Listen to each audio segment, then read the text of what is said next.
Hello everyone, welcome to Career Class. আজি আমি এটা বহুত গুৰুত্বপূৰ্ণ কথা আলোচনা কৰিবলৈ গৈ আছো। পৰীক্ষা আহাৰ লগে লগে স্বাভাৱিকভাৱে আমাৰ সকলোৰে মনত ষ্ট্ৰেছ বা টেনচন ষ্টাৰ্ট হৈ যায়। আজি আমি কথা পাতিবলৈ গৈ আছো এই ষ্ট্ৰেছটো আসলতে আমি কিয় অনুভৱ কৰোঁ আৰু এই ষ্ট্ৰেছ দূৰ কৰিবলৈ বা নিয়ন্ত্ৰণ কৰিবলৈ আমি কি কাম কৰিব পাৰোঁ।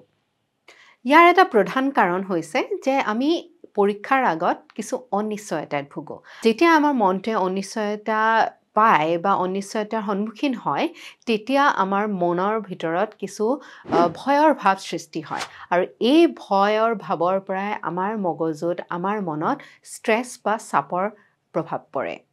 ২ নম্বৰতে আহি পৰে আমাৰ পাৰফৰ্মেন্স প্ৰেছাৰ বা পৰীক্ষাত ভাল ফলাফল যে আমি দেখুৱাবই লাগিব তাৰ এটা হেঁচা বা তাৰ এটা আশা আমি নিজৰ ওপৰত কৰি লওঁ আৰু বেলেগ মানুহে বা আমি নিজে এই যেটো আমি পাৰফৰ্মেন্স দিম এই যেটো প্ৰদৰ্শন আমি পৰীক্ষাত কৰিম তাৰ ওপৰত আমাক মানুহে কেনেকৈ চাব তাৰ পৰা কেনেকৈ আমাৰ ওপৰত বিভিন্ন ধৰণৰ মতামত তৈয়াৰ হ'ব তাৰ বিষয়ে আমি চিন্তিত হৈ পৰোঁ।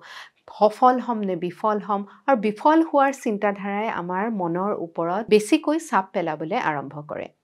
তৃতীয়তে হৈছে পৰীক্ষাবোৰ সাধাৰণতে সময় নিৰ্ধাৰিত হয় আৰু সময় নিৰ্ধাৰিত হ'লে সেই সময়ৰ ভিতৰতে আমি প্ৰশ্নসমূহ উত্তৰ উলিয়াই আনি লিখিব লাগিব বা কৰি উলিয়াই আনিব লাগিব আৰু নিৰ্ধাৰিত সময়ৰ অনুসৰি আমি কামবিলাক কৰি যাব লাগিব আৰু সেই সময়ৰ ভিতৰতে আমি কামবিলাক শেষ কৰিব লাগিব। তাৰ এটা হেঁচাও বা তাৰ এটা চাপো আমাৰ মনৰ ওপৰত পৰে। তাৰ পিছত আহে যে আমি এই যেটো পৰীক্ষা হয় এই পৰীক্ষাৰ পৰা নিৰ্ধাৰিত হয় আমাৰ ভৱিষ্যত। আমি ভৱিষ্যতৰ কল্পনাত চিন্তিত হৈ পৰোঁ যে এই পৰীক্ষাটোত যদি আমি ভাল ফলাফল দেখুৱাব নোৱাৰোঁ তেনেহ'লে আমাৰ ভৱিষ্যত অন্ধকাৰ হৈ পৰিব বা ভৱিষ্যতে আমাৰ বহুতবোৰ চিন্তা আৰু বেছি আহি পৰিব। ইয়াৰ কাৰণেও কিছু মানসিক চাপ বা ষ্ট্ৰেছ আমাৰ ওপৰত পৰে। এতিয়া এই পৰীক্ষাৰ মানসিক ষ্ট্ৰেছ বা টেনচনৰ পৰা আমি যদি বাচিবলৈ হয় বা ইয়াক ৰোধ কৰিবলৈ হয় তেনেহ'লে আমি কেনেকুৱা ধৰণৰ কৌশল ব্যৱহাৰ কৰিব পাৰোঁ। নম্বৰতে আহি পৰে যে আমি এই যিটো প্ৰথম কাৰণ আছিলে যে অনিশ্চয়তা এই অনিশ্চয়তা দূৰ কৰিবৰ কাৰণে আমি অনুশীলন কৰিব পাৰোঁ। পৰীক্ষাত যেনে ধৰণৰ প্ৰশ্ন কাকত আহে তাৰ আমি টেষ্ট সিৰিজ কিছুমান লৈ বা টেষ্ট পেপাৰ্ছ কৰি আমি নিজকে তৈয়াৰ কৰি ল'ব পাৰোঁ আৰু এই টেষ্ট সিৰিজৰ সহায়ত বা টেষ্টৰ সহায়ত অনুশীলনৰ সহায়ত আমি সময়ৰ মেনেজমেণ্টটো ভালদৰে কৰিব পাৰিম। যিহেতু মই আগতে কোৱাৰ দৰে সময় নিৰ্ধাৰিত হোৱাৰ কাৰণে আমি যথেষ্ট মানসিক চাপৰ বলি হওঁ সেইবাবে আমি যদি আগতীয়াকৈ অনুশীলন কৰোঁ তেতিয়া সেই মানসিক চাপৰ পৰা লগত আমি নিজেই যুঁজিবলৈ সক্ষম হওঁ আৰু যেতিয়া আমি সেই এক্সপিৰিয়েঞ্চড এটা ফেক্টৰলৈ কনভাৰ্ট কৰি লওঁ তেতিয়া আমাৰ মাইণ্ডটো ৰিলেক্সড হৈ যায় যে আমি এই ধৰণৰ পৰীক্ষা আগতেও সন্মুখীন হৈছোঁ আৰু আগতে সন্মুখীন যেতিয়া হৈছোঁ সেই পৰীক্ষাত আমি ভাল ফলাফল দেখুৱাবলৈ সক্ষম হৈছোঁ আৰু মনটোক শিথিল কৰিবৰ কাৰণে আমি মাইণ্ডফুলনেছ বা মেডিটেশ্যন প্ৰেক্টিছ কৰিব পাৰোঁ।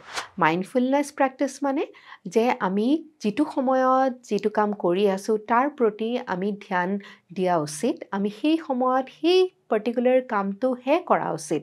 সেই কামটো যেতিয়া কৰি আছোঁ তেতিয়া বেলেগ চিন্তা যাতে আমাৰ মনত নাহে তাৰ প্ৰতি আমি অলপ সচেতন হোৱা উচিত। আৰু নেক্সটটো হৈছে যে আমি মেডিটেশ্যন প্ৰেক্টিছ কৰিব পাৰোঁ বা ধ্যান প্ৰেক্টিছ কৰিব পাৰোঁ। আমি যেতিয়া ধ্যানমগ্ন হৈ পেলাই 1 মিনিট বা 2 মিনিট নিজৰ উশাহ নিশাৰ প্ৰতি সচেতন হৈ পৰোঁ তেতিয়া আমি মানসিক চাপৰ লগত যুঁজিবলৈ আমাৰ মনটোক আমি তৈয়াৰ কৰি লওঁ। নেক্সট হৈছে মানসিক চাপৰ লগত যুঁজিবলৈ হ'লে আমি এটা সুস্থ জীৱনশৈলী বা এটা সুস্থ লাইফষ্টাইল আমি বনাব লাগিব। তাৰ কাৰণে আমি নিয়মীয়াকৈ ব্যায়াম বা এক্সাৰচাইজ কৰিব পাৰোঁ, নিউট্ৰিচিয়াছ বা পুষ্টিকৰ আহাৰ আমি গ্ৰহণ কৰিব পাৰোঁ আৰু টোপনিৰ প্ৰতি আমি যথেষ্টখিনি সচেতন হোৱা উচিত যাতে আমি পৰীক্ষাৰ আগ সময়ত বহুত ৰাতিলৈকে নপঢ়ি 8 ঘণ্টা ধুনীয়াকৈ শুই যাতে আমি সেইখিনি ৰেষ্ট বা সেই ৰিলেক্সেশ্যনটো আমি নিজকে দিব পাৰোঁ তেতিয়া আমাৰ মনটো উৎফুল্লিত হৈ থাকে, মনটো ধুনীয়াকৈ ৰিলেক্সড হৈ থাকে আৰু এটা ৰিলেক্সড মনত মানসিক চাপ কমকৈ পৰা আমি দেখিবলৈ পাওঁ। নেক্সট উপায়টো হৈছে যে আমি যিখিনি সেল্ফ টক কৰোঁ বা নিজৰ লগত যিখিনি আলোচনা কৰোঁ সেইখিনি ইতিবাচক হ'ব লাগে। নেতিবাচক কিছুমান চিন্তাধাৰা যেনেকৈ পৰীক্ষা বেয়া হ'লে কি হ'ব, মানুহে কি ভাবিব, মা-দেউতাই মোৰ ওপৰত আশা কৰা মতে যদি মই পাৰফৰ্ম কৰিব নোৱাৰোঁ, তেনেহ'লে মা-দেউতাই কি ভাবিব, বা নিজৰ ওপৰতো সেই নিজৰ যিটো আত্মসন্মানৰ লগত জড়িত কৰি লওঁ আমি নিজৰ পৰীক্ষাৰ ফলাফলটো। আৰু তেতিয়া কি হয়, স্বাভাৱিকভাৱে আমি মানসিক চাপত বা আমি ষ্ট্ৰেছত ভোগোঁ। সেইকাৰণে আমি নিজকে ইতিবাচক কিছুমান কথা কোৱা উচিত যে আমাৰ পৰীক্ষা ভাল হ'বলৈ গৈ আছে যদি আমি নিজৰ মনটোক শিথিল কৰিব পাৰোঁ, যদি আমি ৰিলেক্সড হ'ব পাৰোঁ, যেতিয়া আমি পৰীক্ষাৰ যিখন প্ৰশ্নকাকত আছে সেইদৰেই প্ৰশ্নকাকতখনৰ আগতীয়াকৈ কিছু অনুশীলন কৰি লওঁ আৰু নিজকে যেতিয়া সবলভাৱে আমি তৈয়াৰ কৰি লওঁ, তেতিয়া আমি মানসিক চাপ যিটো পৰীক্ষাৰ আগত আহে আৰু যাৰ লগত আমি বহুত যুঁজিবলগীয়া হয়, সেই তাৰ পৰা আমি নিজকে বচাব পাৰোঁ। সেইকাৰণে আমি এটা হোলচাম বা 360 ডিগ্ৰী এটা আমি অনুশীলন কৰিব লাগে, যাতে আমি শাৰীৰিকভাৱেও সুস্থ হৈ, মানসিকভাৱে সুস্থ হৈ আৰু তৈয়াৰ হৈ আমি পৰীক্ষাটোত বহিব পাৰোঁ। নিশ্চিতভাৱে তেনে এটা সবল মন লৈ যেতিয়া আপুনি পৰীক্ষাত বহিবগৈ, আপোনাৰ সেই সময়ত যদিও কিছুমান আগতে নেদেখা প্ৰশ্নও যদি আপুনি দেখিবলৈ পায় পৰীক্ষাৰ প্ৰশ্নকাকতত, তেতিয়া সেই আগতে নেদেখা প্ৰশ্নসমূহো ভালদৰে উত্তৰ দিবলৈ আপুনি সক্ষম হ'ব।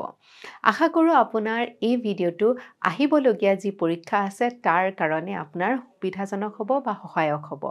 এনেদৰে ইনফৰ্মেটিভ ভিডিঅ'জ লৈ আমি আকৌ লগ পাম। Till then, tech care.